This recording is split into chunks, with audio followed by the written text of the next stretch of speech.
Hello everyone, welcome to This Day. It is Friday, July 21st. I'm Michael Taylor. Thanks for joining us. We have a pretty good show for you today. Let's take a quick look at what we're going to have here. El Toro Water District in Kay Haven. She's going to be talking all things water with us in terms of where we get it, how much we pay for it, how our district works in general. Sports Corner with Cole Young, and then All Musicians Club. Alan Goldman's got some great previews for a show coming up later on in October, so it's going to be a great one.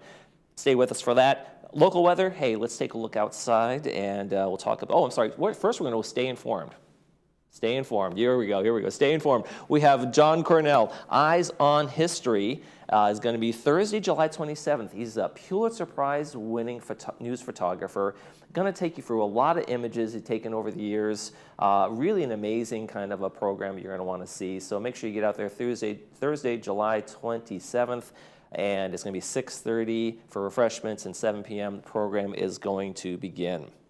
Now let's take a look outside. We've got just kind of hazy skies, not too bright just yet, but it's going to get warm and sunny today. 84 today, 82, 83. So it's going to be a really nice weekend. Then the temperatures are going to bump up. It's going to get really warm, and so make sure you get out this weekend. Enjoy the warm weather while we can, because it's going to get hot starting next week. Sunrise, sunset. We had our sunrise at 5:55. Sunset, 7:58.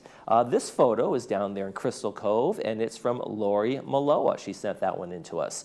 And if you'd like to send us a picture, you can do so. Pretty easy. Send us your pics. That email on the screen there is Laguna Woods Village TV @gmail.com. And make sure you tell us your name, where you took the photo, and make sure you take that picture horizontally so it fits on our screen just great. No meetings to tell you about today, so when we come back, we're going to talk all things water with Kay Havens.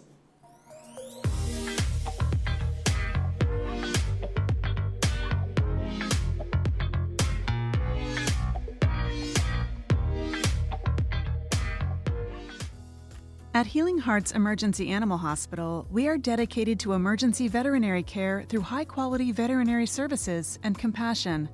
We offer state-of-the-art diagnostics at competitive pricing. Our doctors will see and care for dogs, cats, and most exotics. In case of emergency, rest assured Healing Hearts Emergency is here for you when your primary veterinarian is closed. Open nights, weekends, and all major holidays. A will is not enough to avoid probate. However, if you have a will, a trust, a complete estate plan, then you will avoid probate. We encourage you to come meet with us. It's complimentary. We'll review the estate plan, make sure that it's current, covers all of your assets, and you're actually protected. I'd like to personally thank LS Carlson Law for all my family's estate planning needs. I highly recommend them to everyone. Hi, I'm Linda Honey. I'd be happy to help you and your family. Please call us today. Wouldn't it be cool if this felt like you're in an airplane? Do you see what I did with everybody? I want something that takes this to another level. I can have whatever I want. You cannot. You're not good at budgets. There's a lot to figure out. We can't let the family down. The list just got longer. It's big enough for you, John! Lil Jon wants to do what? All new Monday at 9 on HGTV. Welcome to Harvard Eye Associates. We're focused on your eye care at all 3 of our Orange County locations. Our new location in Laguna Hills, Orange, and San Clemente. Each facility features the latest in advanced technology and diagnostic equipment. And a trusted collection of doctors that care about your vision and your quality of life. We deliver what matters to you and your family. Harvard Eye Associates, the future of vision today.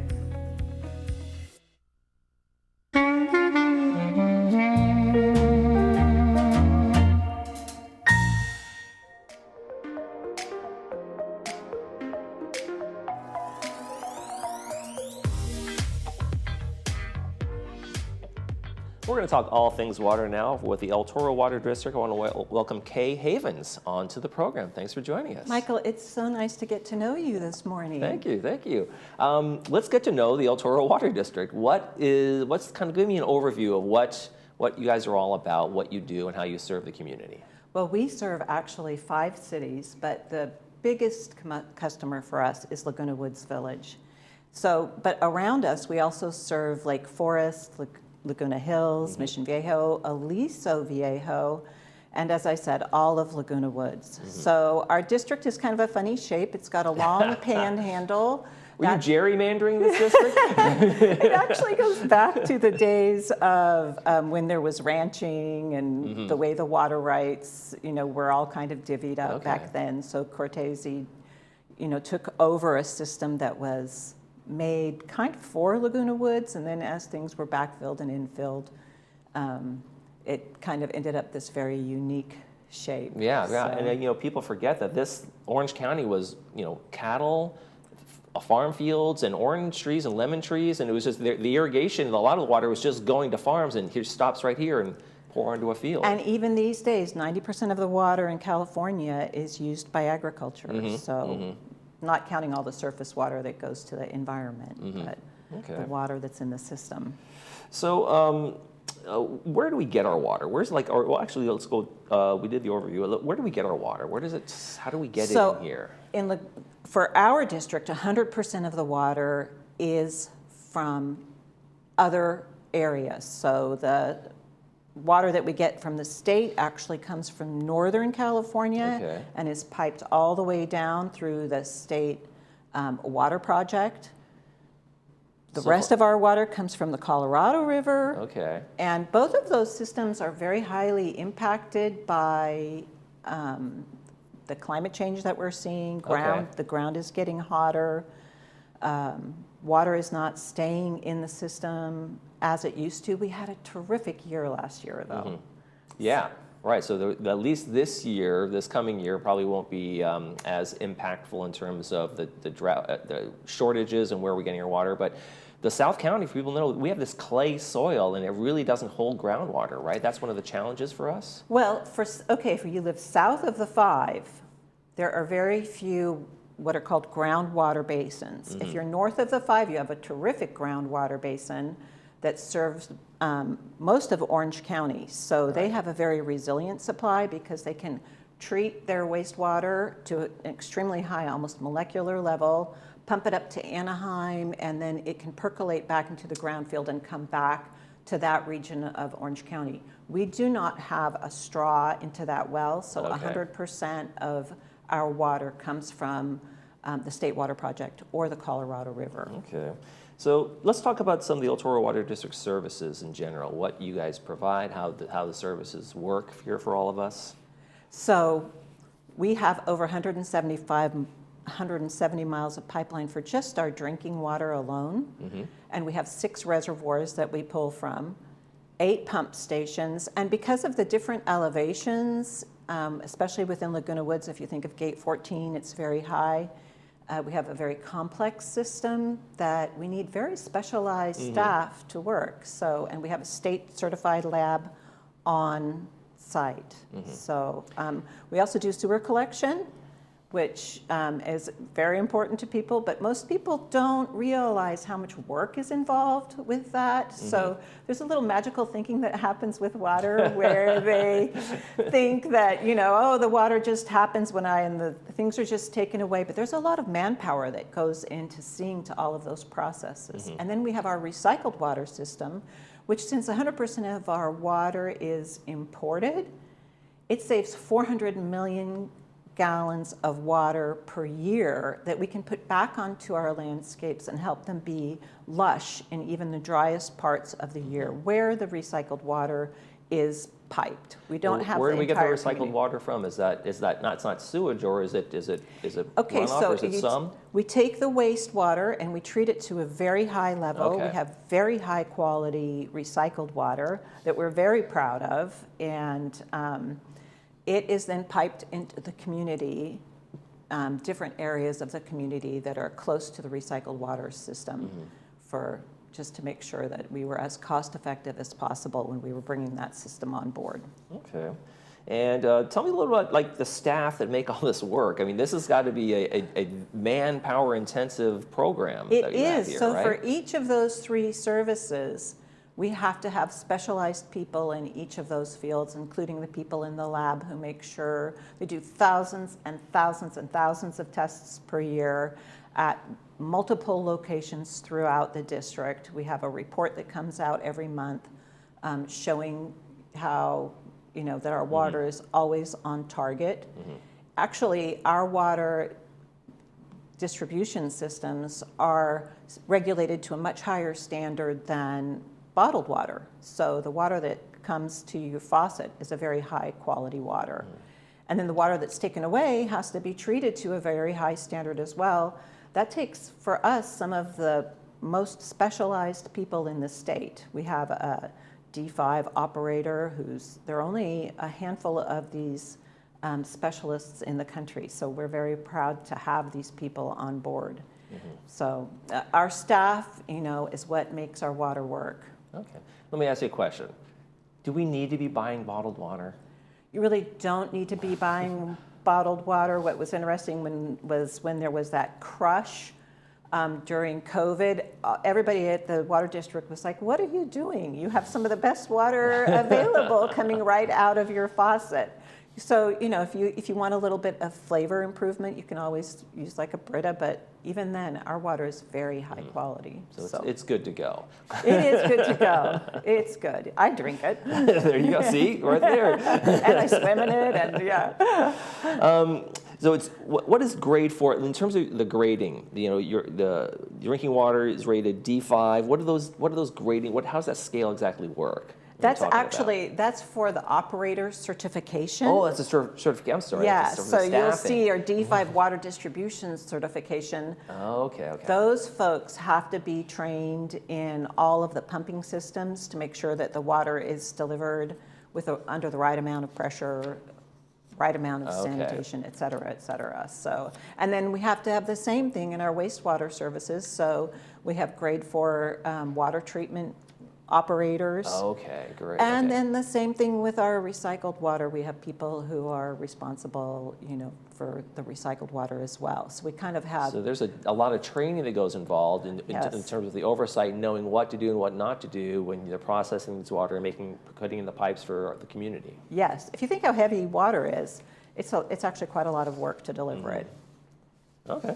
Well, the reservoir that we have here and the floating covers, and you have projects that are going on right now. I've seen floating covers, and does that help with evaporation? Is that what? Yes, absolutely. So our 6 reservoir is coming to the end of its retrofit, where we've redone the liner, and we're also redoing the cover. They made it to the end of their 20-some-odd-year life, and so we're completely redoing it. Okay.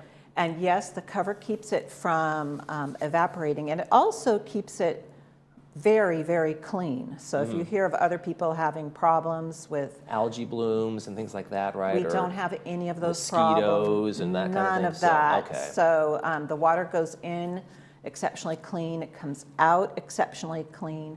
We have a terrific man who designed the whole project. It's a $23 million project for us. It's one of the biggest projects we have going on, and we look forward to completing it in the fall and filling it up with some of this great water that we have this year. The scale of it is incredible when we saw the pictures there. Yes. I mean, this is not just a pool cover. You can see the people are just these little tiny little dots inside. It's 26 acres. It's much bigger than you'd think. It's incredible. It sounds like an incredible project. And it provides project. resiliency for so many different things that might happen. Pressure variations, but also should there be an adverse event like an earthquake, it allows us to have that storage so that we're good for several months, even in the hottest period of the year. We talked about how much rain we got and how good things are right now. So give us a basic update on our water supply and how we're doing.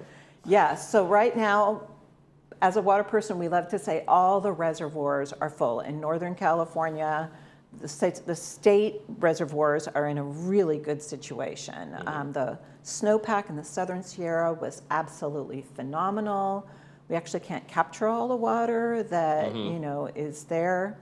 But what we're finding, the problem that's going to be going forward in the future, is that we're probably going to be back in drought within a couple of years.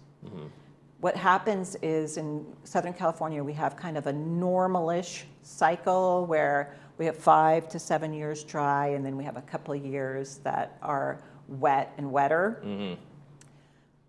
The 5 to 7 years that are dry and drier. So they have some of the best minds in the world working on this, and the charts for the Colorado River, the basin, the Lake Powell and Lake Mead, they are now seeing a descending stair step. These 2 years will be good.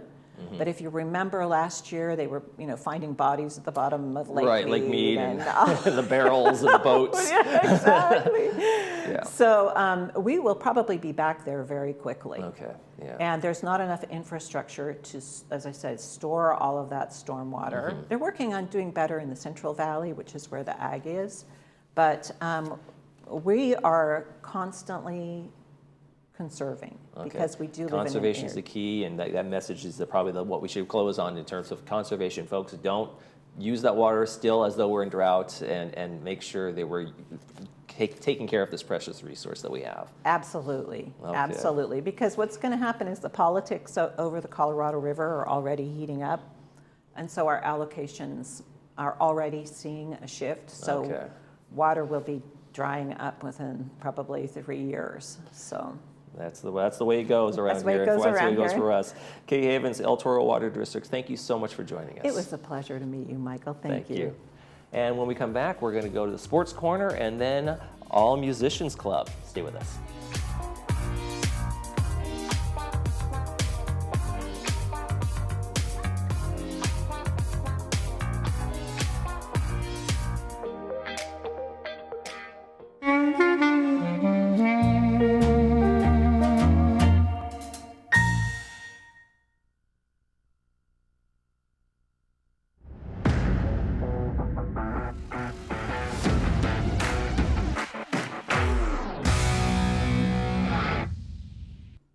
July is a little more than halfway over, and we have lots of different sports on the horizon. Welcome back to the 70th episode of Sports Corner. I'm Cole Young, and I'll get right into it. The men's and women's Wimbledon finals were this past Sunday, and both had incredible finishes. On the men's side, all eyes were on 36-year-old Novak Djokovic as he looked to earn his 5th straight Wimbledon victory and 8th overall. In his way stood the 20-year-old Carlos Alcaraz from El Palmar, Spain. Djokovic is one of the most decorated tennis players alive, with an all-time record 23 Grand Slam men's singles titles. He also had not lost a single match at the Wimbledon tournament since 2017.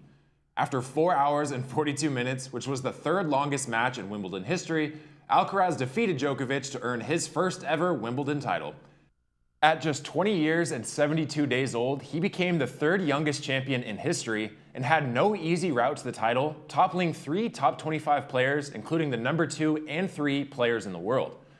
Alcaraz was not the only player to win their first Wimbledon title this weekend, as Marketa Vondrousova won her first career Grand Slam and became the first unseeded woman to win Wimbledon in a stunning upset over Ons Jabeur.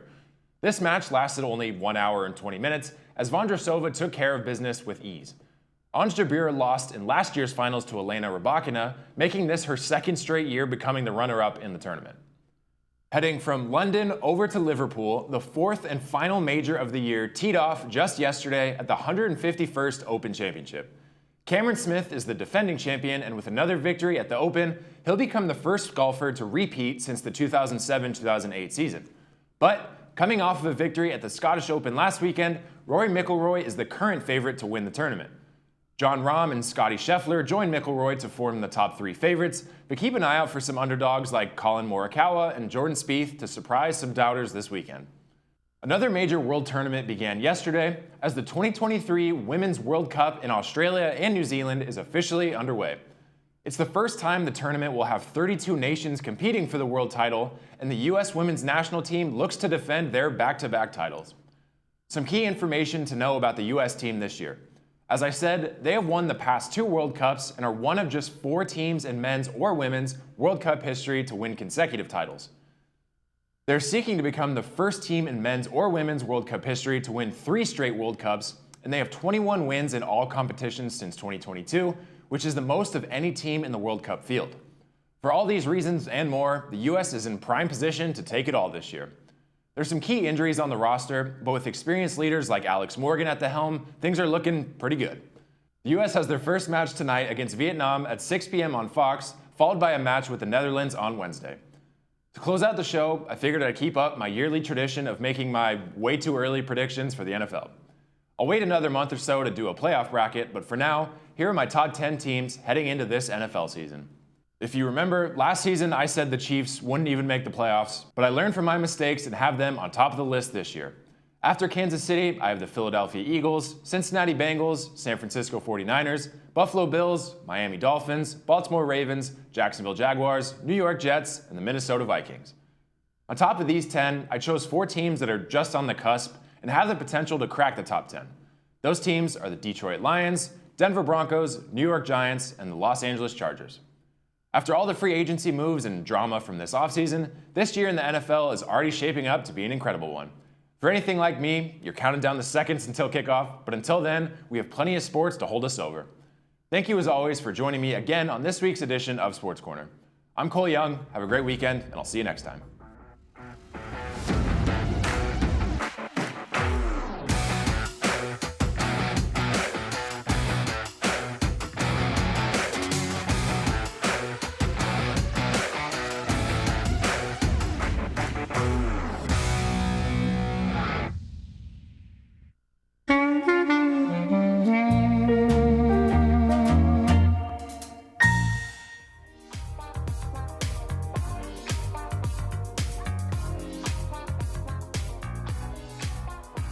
Alan Goldman's here with the All Musicians Club, and we're going to be talking about a really fun band that's coming to Laguna Woods Village very soon. Alan, welcome to the program. Thank you for having me. Thanks for being here. Tell me about the All Musicians Club. What's that in general for folks who don't know? What you guys do? Thanks, but first I want to surprise you with a little something by saying congratulations to Laguna Woods Village for getting you. Oh, thank you. And for getting Bobby. And I understand that you are also a college professor. Yes, I teach over at St. Anna College. And that actually you were a producer for a PBS show. Yes, if anybody watched Real Orange back in the day with Ed Arnold and Ann Police, I was the producer, and every once in a while I'd sub in as an anchor when Ed was off the show. But yeah, I did that for many, many years. And the last thing I'm going to say is my wife thinks you're real good looking. Oh. It's hard for a guy to know when another guy's good looking, but she said, oh yeah, he's a real good looking guy. I don't want to go on with Alan, you come on every week. Okay, what I want to talk about, please, is a couple fun things. First of all, I want to talk about our All Musicians Club that we have, and the reason that we put this together was to bring all the local musicians and all the musicians in here that don't play at fedoras and to get together and have some place to all play and meet each other. And Carmen, who everybody loves in Laguna Woods, and Bill Rice, yes, Bill Rice, they formed a club called the Performance Group, Performance Club. And they've been trying to get a clubhouse for just what we're talking about. Everybody else has clubhouses. I don't need to go into it. The musicians should have a clubhouse. And that would be actually great. That would be a great thing to be able to do. All the musicians have the one place where everybody knows where to go for the concerts. Right, and we could have drums. We could have drums in there, and amplifiers, and mics, and a little recording. And they can come by, and we'll have supervisors, and we can all meet and have a blast and come up with good, productive things. So we're trying to get that going, and if the people on the board would help us out, we would appreciate it very much. Sounds like a worthy cause. And because we don't have that yet, what we've done is we've rented the rehearsal room in Clubhouse 3 every Thursday and Friday night from 6 to 10. So we're going to try and make that the beginning of this journey to have a clubhouse for the musicians. And please contact me. My telephone number is 949-939-3999. If you have any, if you play the harmonica or trumpet or whatever, and I'll put you down on the list. If you can tap in rhythm. That's right. 949-939-3999. Please give me a call and I'll put you on the list. Alan is on the campaign trail for this. I can tell. Yes, I can tell he doesn't believe in. Let's talk a little bit about the Twisted Gypsy Band. That's coming up, and they sound like they're a lot of fun. And they're the #1 Fleetwood Mac kind of tribute band in the country, in the United basically? States. Okay. And, this is the first concert that the All Musicians Club is sponsoring at the PAC. Okay. And it's. I see you're doing. We have some pictures up there. This band is just heads and way above all the other tribute bands. And I got this band because not only do they do Fleetwood Mac as good as Fleetwood Mac, they take it to another level. What they've done is the musicians, please go to their website, Twisted Gypsy Band. It's the best website you'll ever see. Yeah. And they have all kind of promo videos. TwistedGypsyBand.com, and you'll see the greatest Fleetwood Mac tribute band ever. And what they've done is something special, and this is the reason we wanted them. They not only have all the Fleetwood Mac players that look like Fleetwood Mac, and they're fabulous players in their own right, and they all have their own careers. There's one guy, my favorite guy, his name is Aaron Kirchner, and this man he led the Army, the Air Force Band all over the world for 10 years. He was the leader and the coordinator of this band. He's played in about 20 states in America. Wow. With it, he's also, had tours with, he put together the tours for Eddie Money, and he was the band for that. He's the best guitar player one of the best I've ever heard. And he takes this Fleetwood Mac band to another level, because when they're really getting it on, all of a sudden he comes in and takes it up to here. It's a very powerful, moving experience. Well, Alan, I don't think there's a better spokesperson for bands than this band in the world. Well, I'm excited. You're on the campaign trail for these guys, so it's terrific. So they're coming to town on October 7th. It's going to be Saturday. Make sure you get your tickets. And it's going to be a sellout. It's going to be a sellout. The best concert. That's why we're telling you people now. It's going to be a good one. Alan, thank you so much for coming in, and we appreciate it. Thank you very much for having me. And let's take a quick check of the weather before we go. It's going to be a warm weekend, and even warmer out there on the weekdays. So we want to make sure that you guys know it's going to be a nice one. So get out there, have some fun. Alan's going to be campaigning. He's going to be doing site surveys all over town for the new musicians band, where they're going to play, and for the All Musicians Club. So that's going to be, you see Alan out there, that's what he's doing. He's looking out for new sites. It's going to be a warm Monday and Tuesday. It's really going to heat up next week, so enjoy the weekend while you can. That's going to do it for this edition of This Day. I'm Michael Taylor. Thanks for joining us.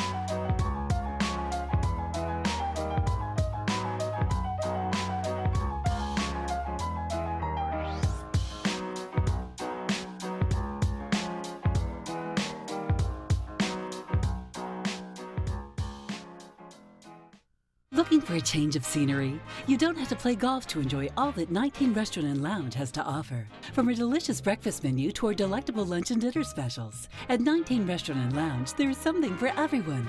Relax with your friends and family and take in the beautiful view from our spacious patio. Or enjoy a cocktail and appetizer in our lounge. 19 Restaurant and Lounge is a great place to socialize, enjoy a meal, or simply take in the view. Join us 7. Hi there, I'm Bob Eubanks. Remember me? I'm the king of whoopee. And you're watching Village Television. But everybody does.